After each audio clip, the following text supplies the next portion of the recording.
So here we have the Hyundai Tucson on a 19 plate. I'm going to start off by showing you around the outside of the car, and then we'll hop in and run through some controls on the inside. But from the outside, you can see it's a 5-door car with alloy wheels. Let's start off inside the boot and then work our way around the rest of the car from there. So as we approach the back of the car, you can see we have reversing sensors, plenty of boot space as well, along with that 60/40 split folding rear seat.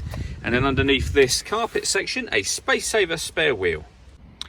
Okay, so we're just going to work our way back round to the front of the car, and then we'll hop in and run through some controls on the inside. But now that we've done a full circle of it, you can see it's in excellent condition the whole way round.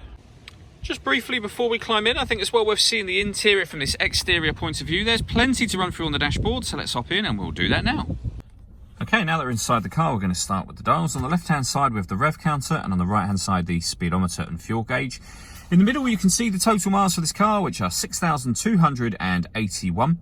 Above that, we have a digital readout for the speedometer. You can change the information that's displayed there by using buttons on the steering wheel. So there's various different bits of trip computer information available to you.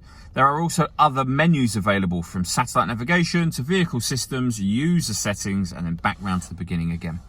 And to make those adjustments and changes, you just need to use these buttons here. We've also got cruise control and speed limiter over that side of the steering wheel. On the left-hand side, we have stereo controls through the middle, the ability to answer and end phone calls, and we have voice activation for the phone just there as well. Of course, those phone buttons can only be used after such time as you've paired your phone up, and that is done on the touchscreen in the center just here. Hit all menus. One of those options will be phone. Hit that and then follow the instructions on screen from there. If we go back to the home screen, you can see this car's got satellite navigation. There's a full video showing exactly how that works on both our website and our Facebook page.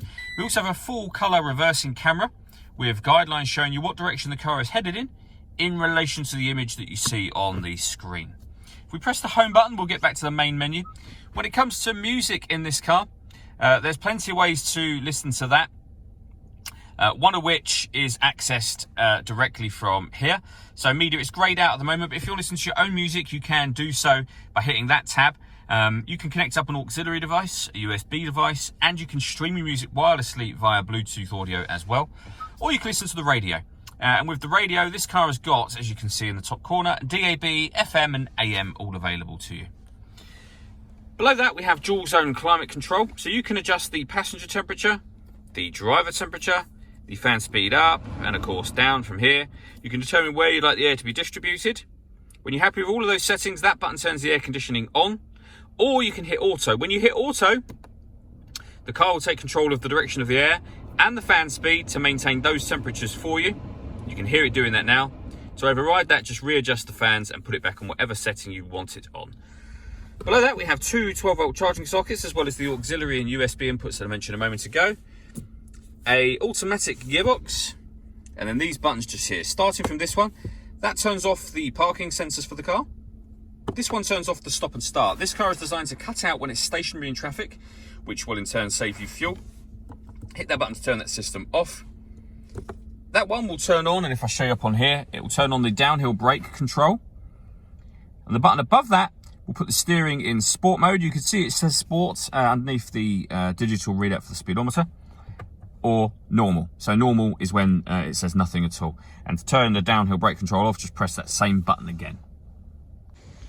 All that leaves me to say is thank you for taking the time to watch this video. If you'd like to come and see the car in person and have a test drive, please feel free to call any of our MJA sites. We'd love to hear from you soon.